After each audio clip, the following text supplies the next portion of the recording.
Hi, my name's Heather and this is a talk that I gave today about microadventures, why you should take your kids outside as much as you can, and the Dirty 30 challenge. Before you listen to my talk, you need to listen to Alistair Humphrey's talk about microadventures because he's much better at talking about it than I am. So you need to go to the link at the bottom of this video clip, watch that, and then come back and watch this. Okay, great. Bye. Okay, so this is me. Alistair's already explained to you what microadventures are. I'm going to explain to you why I think you should take your children outside as much as you can, and then we're going to do the launch of a Dirty 30 challenge, which is a little microadventure that you can do yourselves. And we've done that. So, I'm not really sure how, because I'm not really into reading blogs and things. Well, I wasn't before I started this, but I got Alistair's book. I got it this time, June last year, and I read it and I was super inspired. I thought, wow, what can I do? He's really into bivvying on the top of hills. At that time, in June last year, my children were 1 and 3. So going and bivvying on the top of the hill with an attractive looking bunch of 20-somethings wasn't really on my radar. But I was thinking, what can I do? What can I do? What can I do? There must be something. And I was wandering around the house. I'm not, unfortunately, like Alistair. I'm not standing up in front of you as somebody who's walked around the world backwards, hopping on one foot, anything dramatic like that. But I do really like being outside, and I think some of that's probably to do with my own childhood. That's me with a little H on my jacket there, doing what I used to like doing when I was a kid. I was born towards the mid-70s, and so I think this was taken the early 80s sometime, and this was me hanging out with my friends. But that's pretty much what we did all the time. That was the norm. We were just outside playing, kicking back with our mates. My mum did actually run the local summer holiday play scheme in our village where I grew up. I grew up in the UK. This is her in the top, standing on the top of that rock over there. As you may notice, all of the ladies in this picture have handbags on, and they're having a bit of a chat. They're not really watching what's going on. I'm not even sure where I am in this photograph, but I'm sure I'm somewhere. My mum often says that the way that they ran the holiday play scheme in the early 80s, they would never get away with today. No safety equipment, nobody really paying much attention to what the kids are doing, but, you know, we all survived, and we had a good laugh. This attitude, I guess, has sort of stuck with me. I moved to Palmerston North about 10 years ago. I met my Kiwi husband in London, and we sort of carried on. I've always liked being outside. We used our time when we weren't at work, heading off, you know, putting a tent that we'd borrowed from one of Richard's work colleagues in the car, and just heading off and seeing where we got to. This is in front of one of the glaciers down south, and, you know, there's some really nice places to see in New Zealand.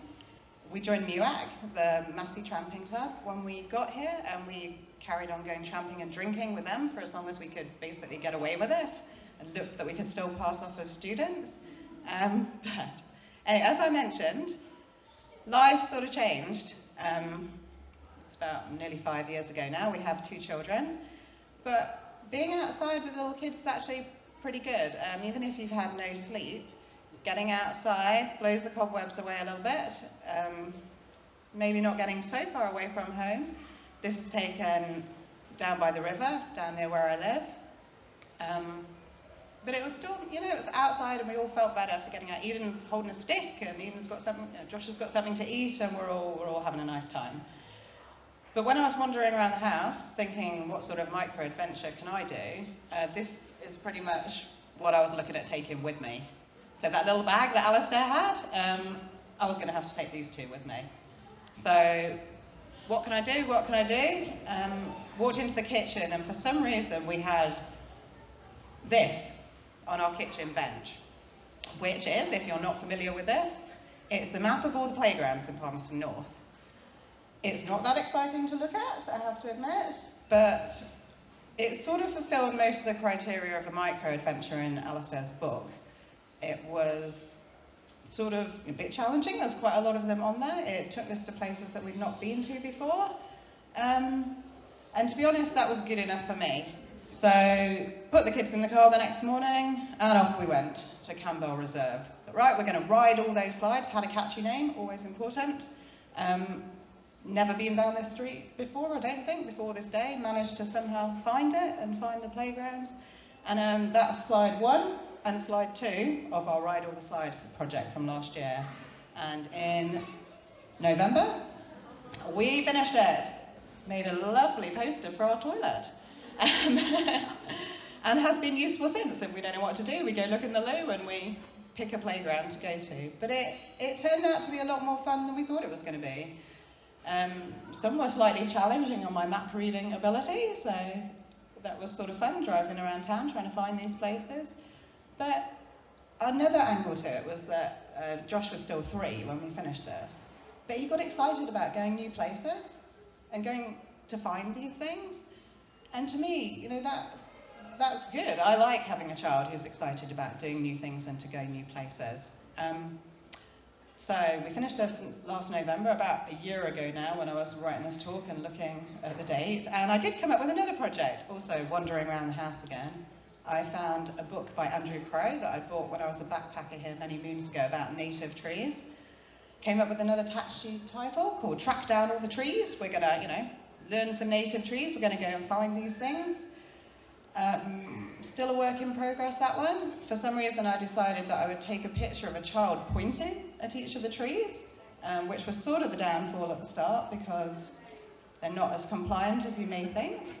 And also, you know, there's a lot of different types of beech trees and they're quite hard to recognise.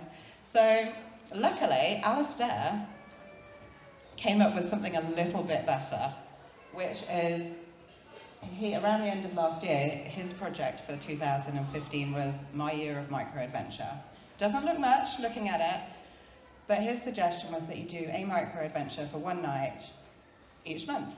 I've been talking to my friend Kate at work about this, and she was quite excited about this too. So we thought we can do that. You know, we're gonna go bivvying. We're gonna do this year. So in January, I slept out in the garden with Josh. We didn't have bivvy bags, but we didn't have a tent and we didn't have a shelter. So Josh didn't have anything, special equipment. He had his dad's sleeping bag and his dad's head torch. He got a few insect bites doing this.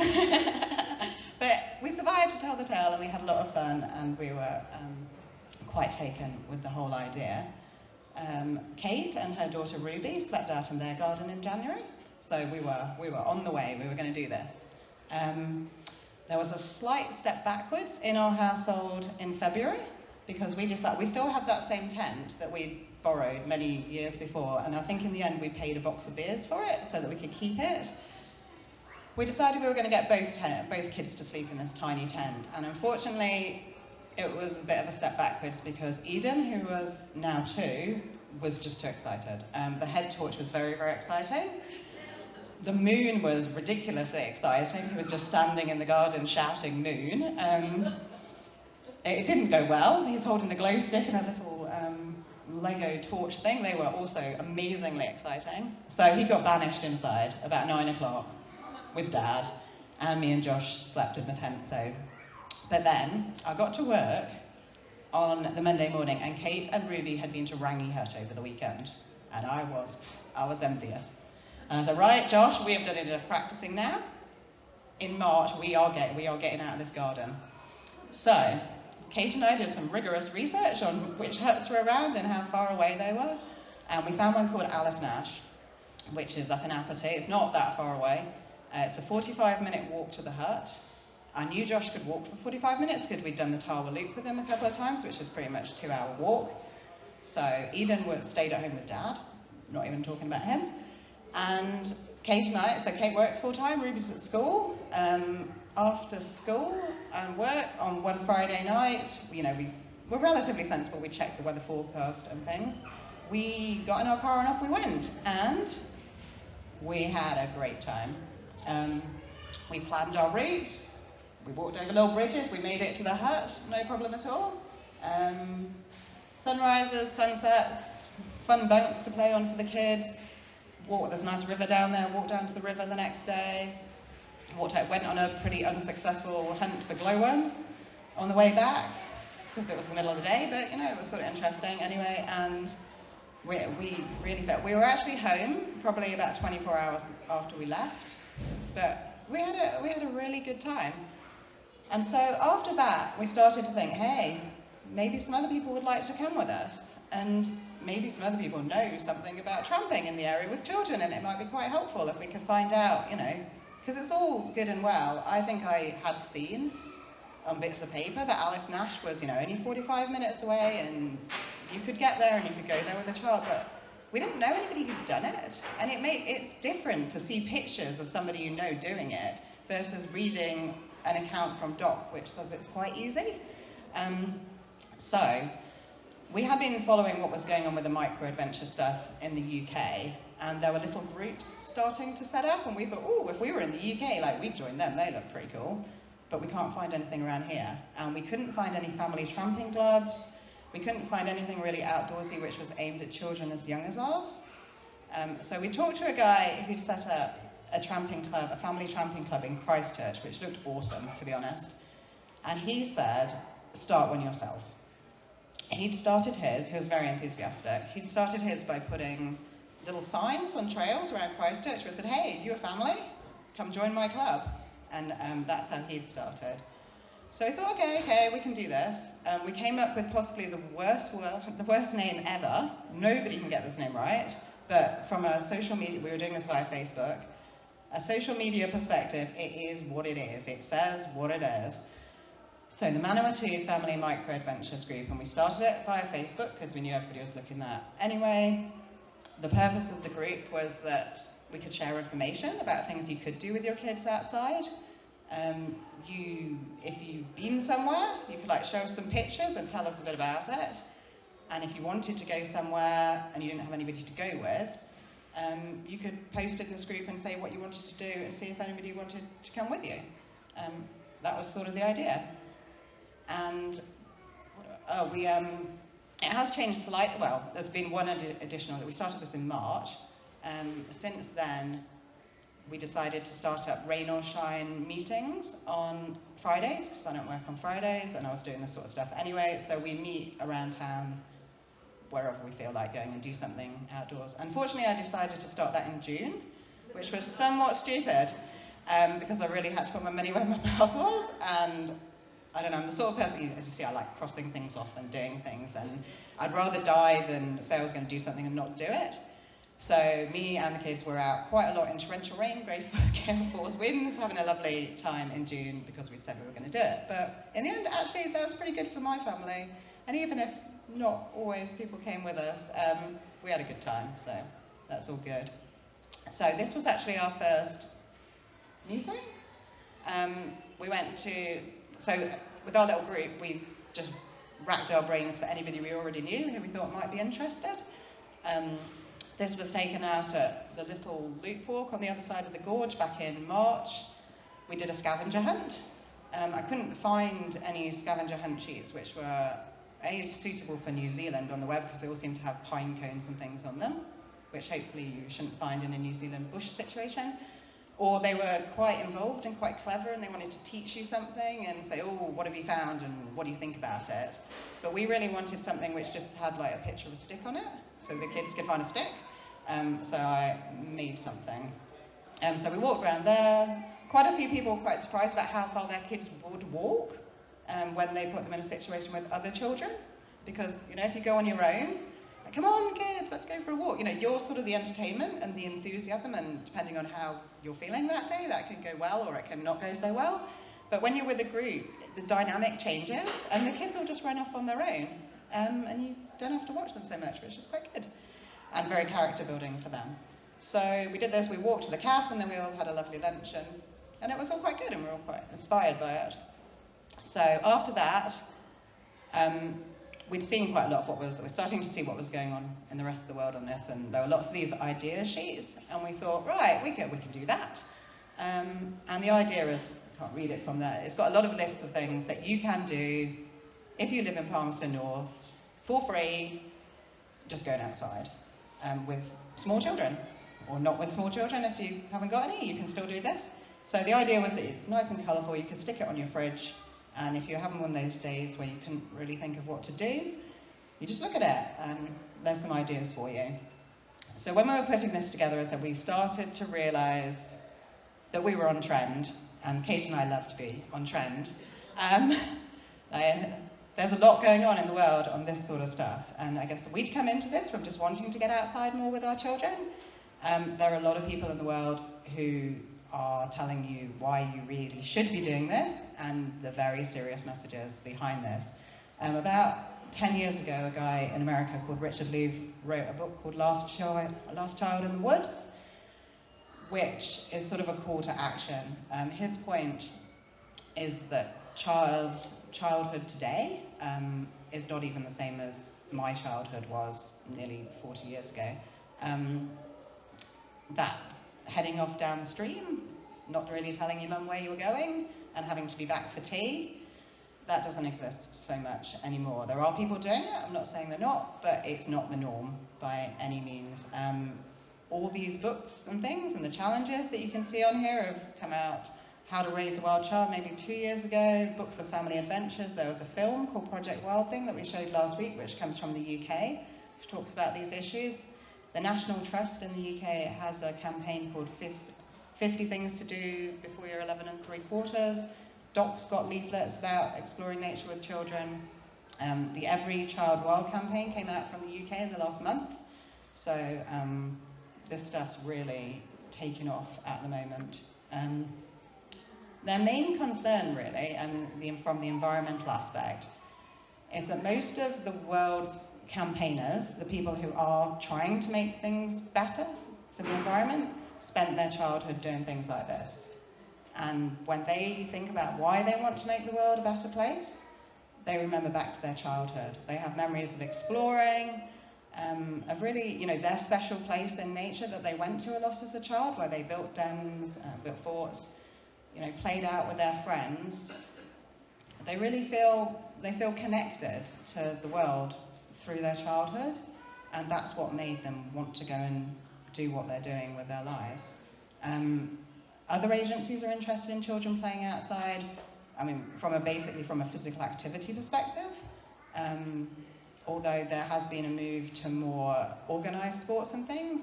There's concern that that's not really letting the children do what they want to do and exploring. That's just adults supervising what they're doing.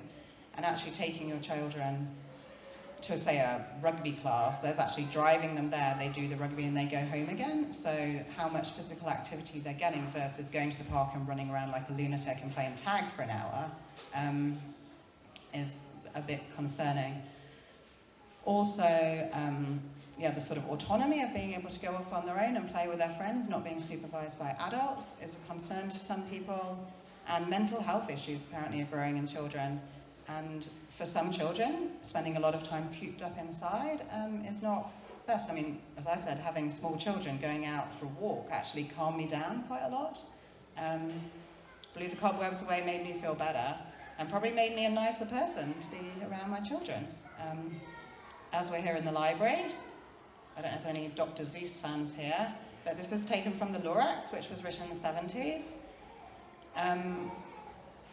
In that, there's a very beautiful environment, and the Onceler comes along and he cuts down all the trees to make thneeds, which everybody needs, because everybody needs a thneed.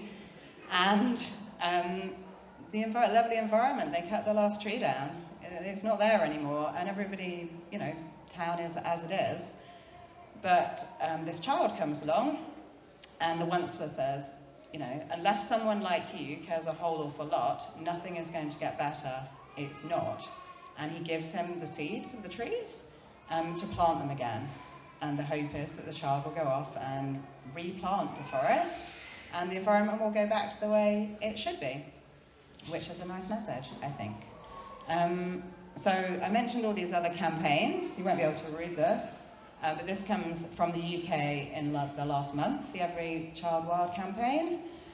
So they're concerned about physical activity, just the access that children have to go and play in nature. In the UK, walking to school, 1971 it was about 80%, I think. In 1991 it was 10% of children that walked to school. So from a physical activity perspective, that's not so great. but also from a community perspective. If you're walking to school with your friends, I don't know, I have quite fond memories, I think, of walking to school and the things we got up to. It's maybe not the way that we want things to be going. I think the most interesting thing on this is the roaming range.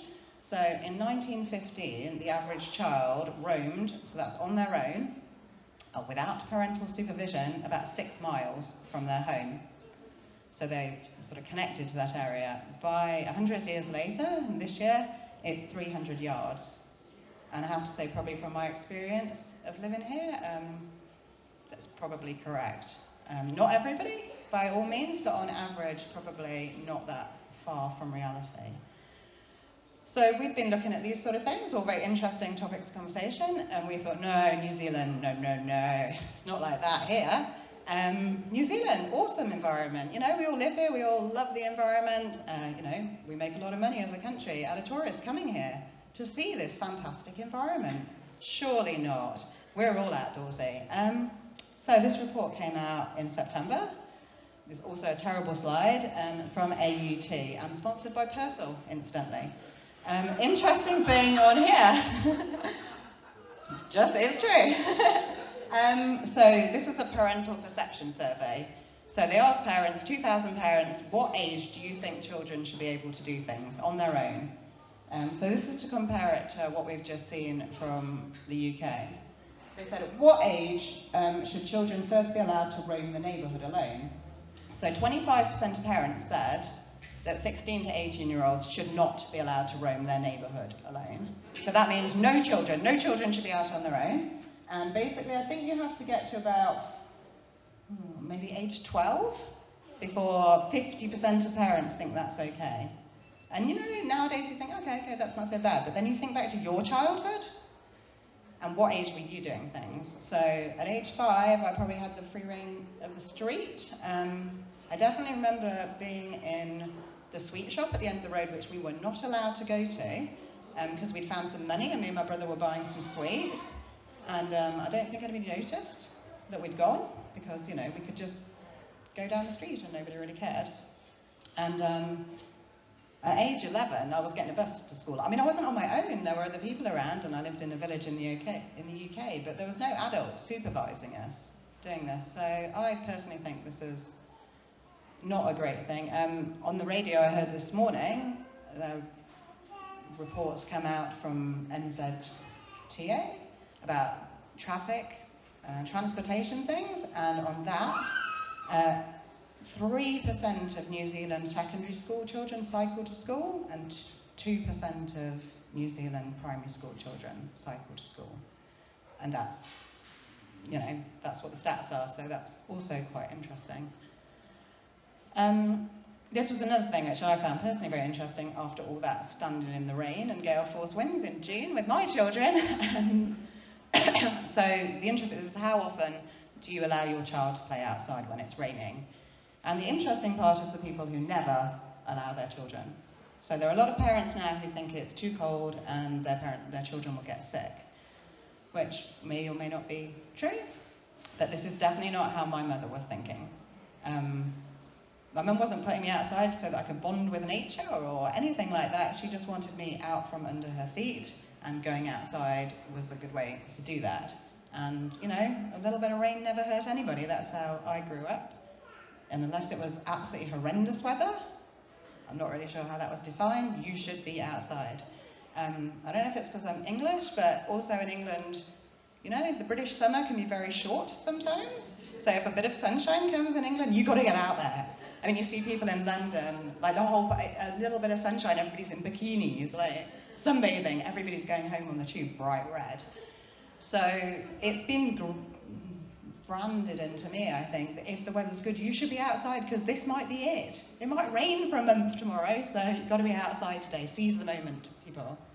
So, I don't know about you, but I found this stuff, I find it quite worrying, and I would like my children to have a childhood like I had, and you know, I'm willing to, you know, stand up and make this talk to try and, you know, get some community support. You know, I'd like to live in a city where, at the moment, my 2- and 4-year-olds, I have, you know, pretty much have to take them still with me where I go. But a city where as they grow older, they can go out and they can go out on their own.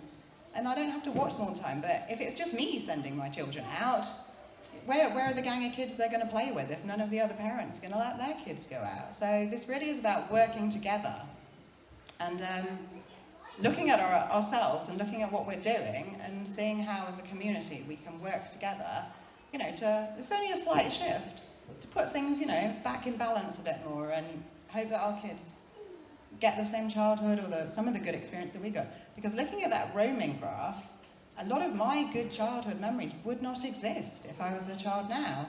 That memory of being at the sweet shop when I shouldn't have been, not that that's a fantastic memory, but it wouldn't have happened if I was growing up now.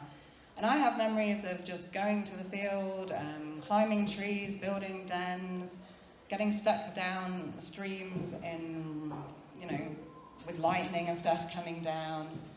And, according to these sort of things, at that age I wouldn't, my mum probably would have been with me, or I don't know, it wouldn't have been so much fun, I'm sure. So what can we do? Well, I guess I've read a lot about this area in the last, since March. One thing I can say is we don't need to start from scratch. There's a lot of stuff going on in the world. There's some really quite amazing reports that have come out. The one on the left is from Australia, the AUT one is from New Zealand, the other two are from the UK. Interestingly, the purple report is something that came out, it's a parliamentary level report in the UK, which says we need to sort this out. It's actually coming from an obesity angle with children. We need to get them playing outdoors again, we need to get them walking to school, and we need to show people this is fun. We need to make our communal areas more fun for children, to encourage them to go out. There's a lot of parents nowadays who just say, we don't know what to do, so we need to try and encourage people and work together. So that play report basically has a section on every level of society. What can parents do? What can community groups do? What should the government do to try and work this out? So there's a lot of ideas out there. We don't need to think too hard about this ourselves. Also, to go back, my personal interest in this, I guess to go back, if you are connected with your area, you might actually stand up and do something about it. So this is Waitoriteri Park. It's not very far away from that picture that was taken with the kids in the double buggy. So I've been taking my kids down there to that area since they were born. The council had a river framework thing out, I don't know if you noticed that earlier this year, and I had a quick flick through it. And it mentioned this area turning into sort of scenic vistas to the river. And to me, when I read that, I thought, well, that sounds a bit like cutting things down, maybe, and building a car park so that everybody can see the river. And the area behind these bushes is pretty ugly, to be honest, but it's fun for kids because there's lots of tracks and places to hide and old tyres and things. So I put in a submission, which is not something I've ever done before, to say, hey, my kids play down here. Please, can you think about them whilst you're doing this? And to try and be positive, and I'd been watching all this play stuff that was going on around the West, so I thought, hey, why don't you build us a natural playground down here? There's some really fantastic examples of what you can do. And as already shown you, there are a lot of plastic slides in Palmerston North. I think we have enough of that type of playground. But there are lots of people who go down to this area and say, there's nothing to do, there's no playground. My answer to that would be, there's a river, there's all these things, there's trees to climb, but somehow we do seem to have moved away from that slightly. So I think if we have a playground there, you call it, you could just put a door on there, in a nice wooden little door, and call it a playground, and that would probably be enough. However, things to run through, things to jump off. Obviously, anything that's a work in progress with the council, that will take time. Even if it did come off, it's going to take a while. So working with the residents group down there, which now I am a member of, through making a little video about this, we've tried, the residents group lady said to me, hey, we can make one of them. You don't need the council to help you, and she was right.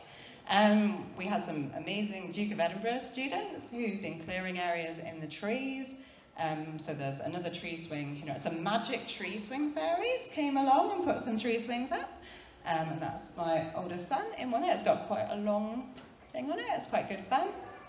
So I guess it's back to the Lorax. If you feel connected to a place, when somebody, or when you think that the bulldozers might be coming in, you might stand up and say something about it and say, hey, wait a minute, it's for the children, everybody.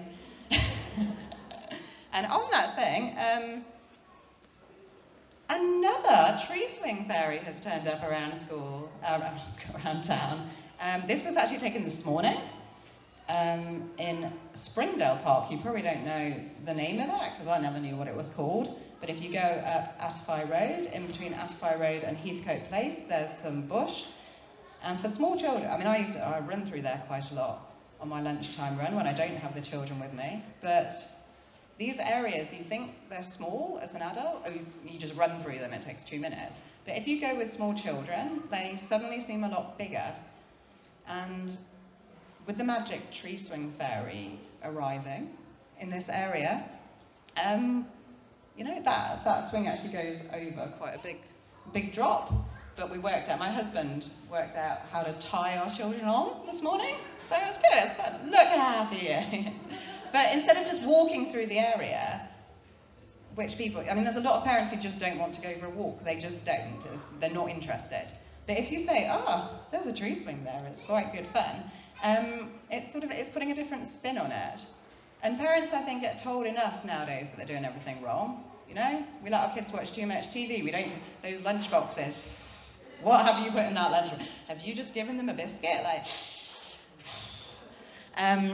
So I think, I do a lot of this sort of stuff with my kids, but still if people have a go at me, I start getting a little bit defensive. So I think we need to it's fun, and as parents we need to remember that what we liked doing as a kid, was having fun. And there's space, we can make space to do this again. So on that note, drum roll please, this is the launch. This is your challenge, and hopefully the challenge to all the children in town for this summer is to go outside, get dirty, and do some of these things. As I said before, Alistair's year of Microadventure didn't look too exciting. It's just a bit of paper, but it's what you do with that bit of paper. It's about actually, walking out, shutting the door and doing some of these things. Even if we could get 20 kids to do this, that's 20 more forts around town for other people who are out walking to magically find. Those people who don't like getting out in the rain, unfortunately, you cannot achieve this. You've got to go out in the rain once. You just have to do it. So even if you don't like going out in the rain, you can, put your big girl trousers on and do it. You have to get muddy to do this. As far as I'm aware, most parents have those newfangled, pretty hot washing machines nowadays. So, your children and your other clothes are washable. My next door neighbour had 4 kids, lived exactly on the same street as me, 40 years older than me. She had to do all her washing by hand. She had to have, her kids played outside because she had too much to do. Her husband wanted his dinner on the table when he got home. She, her children did this sort of stuff, and she managed to wash their clothes. So I think we need to start looking for solutions and stop putting up barriers. I am looking for community engagement with this. In this day and age, it's not what you do, it's how you communicate it, and as I have learned about doing this. I've been in the paper quite a lot about this, but really it's all about talking face-to-face and engagement. And I can talk to as many people, and I have talked to a lot of people in town about this recently, but what I really need is for people who like this idea to do it, and to take pictures, and to put them on Facebook. I know it's a necessary evil in this battle, because the little Microadventure group now has got, last count, about 260 members. And people keep telling me, we love your pictures, Heather, we love them, we love seeing what you're up to. And I guess my answer to that is, I'd love to see what you're doing too, because I can, hopefully you see my kid on a tree swing and you think, oh, that looks pretty cool. And if you've got a competitive dad in the house, maybe he'd like to make one. But it can't just always be me. This has to be bigger than me. This already is bigger than me and the rest of the world. This can't be that crazy woman who's in the paper all the time banging on about taking your kids outside. I think, I'm not an expert in this, I'm not a teacher, I'm just somebody who's read a lot and likes doing this. Most people of my age are as expert on this as I am, you know? This is your childhood. You are the expert because you've spent a lot of years doing it already, so you don't need any special expertise to this, you don't need to join a club, you just need to give it a try. There are a lot of groups in this town, a lot of experts in this area already in town. This isn't trying to duplicate anything. What we're trying to do is work with people who are already doing this sort of stuff. For example, ride your bike along the river. The Manawatu Mountain Biking Club do awesome things for children, but I only knew about that because somebody told me. I have a 2 and a 4-year-old. Why would I look at the mountain biking page? You know, I'm not very good at mountain biking myself, but it didn't even enter my head that they might do things for under 5s. I have a look. Wow, they're doing free sessions for anybody to go along and learn how to ride their bike, which is fantastic. And you say, well, I can take my kids biking down the river, but what if somebody from the mountain biking club was prepared to give up an hour of their time this summer to show us all their trails? Or, you know, a 4-year-old can be quite impressed by his mum having a go at building a fort, but maybe not so much with older children. But there are people, you know, we have armies, we have firefighters, we have policemen. They're a bit cooler than mums, and I'm probably pretty good at building forts and climbing trees and things like that. So what we're hoping is that if you're a member of a group, or if you know people that are members of groups, to have a think about what you're planning on doing over the summer and whether you could do something for an hour, and by the joys of social media, tell people about it, you know, put it on the grid, and then we can share it with other people. One example of how this could work, I mentioned that I am now a friend of Waitoto Park, and we're having a community picnic next week, which was going ahead anyway, but as I got to make the poster, got to put some of my stuff on it. But I guess the example is that come along for a picnic, but whilst you're here, there's all these things you can do here. You know, there's our magic swings that have turned up, there's geocaches in the park, there's a river that you can splash in. You can ride your bike along next to it. Maybe you haven't been to the park before. You could come, see what's there. Create a work of wild art, yeah, I'd love. I'm not particularly artistic, but there are a lot of community art groups in town. They could, you know, the flax weavers, people like I talked to the flax weavers a while ago, you know, they could take their flax and sit in a park and weave and maybe show other people what they're doing. Or they could weave some pretty awesome things and hide them around town and then say, hey, can you find these things? Woolly Riot, they put a bit of yarn on something and people go look at it. So I'm not talking about big, involved things which take loads of money and take loads of planning. This is about things which we can just do. We can just, you know, say we're going off to build a fort today. Does anybody like to come with us? So to come back to my bit of paper from this year, we did manage to get out of the garden. We actually haven't been back to the garden since. This really has changed our year, and it's changed our way of looking. We were already doing quite a lot of outdoorsy stuff, but this has really shown us what I think is possible with small children. Our family and Kate's family have been to quite a lot of places this year, and there's definitely a story behind each of these pictures. Some more successful than others, but definitely adventures. And Eden did come with us on more than one of those adventures. But I mean, to put this into September, we went on a nearly 3-hour tramp near Wellington. We left Eden behind, but the other 3 of our family members went. And my son, you know, he's 4, he can walk that far. It rained quite a lot. But as soon as we got to that hut, we had children aged between 2 and 12 with us, and they all played together and had a fantastic time. We were slightly concerned that we might have put Josh off tramping forever by doing that tramp, but he wasn't. He enjoyed. What he remembers is playing in the hut with the other kids. And lots of people have said to us, my 4-year-old couldn't walk that far. And I guess the only answer that I have to that is, have you tried? And we didn't start off with our 4-year-old making him walk that far. you know, we practice, we've built up to this. We've made walking a normal part of our family life, and we've tried to make walking fun, you know, to be looking for things, to go out exploring. Somebody did say to me, this is just about you, Heather, wanting to be a kid again, isn't it? And I guess my answer to that is, why not?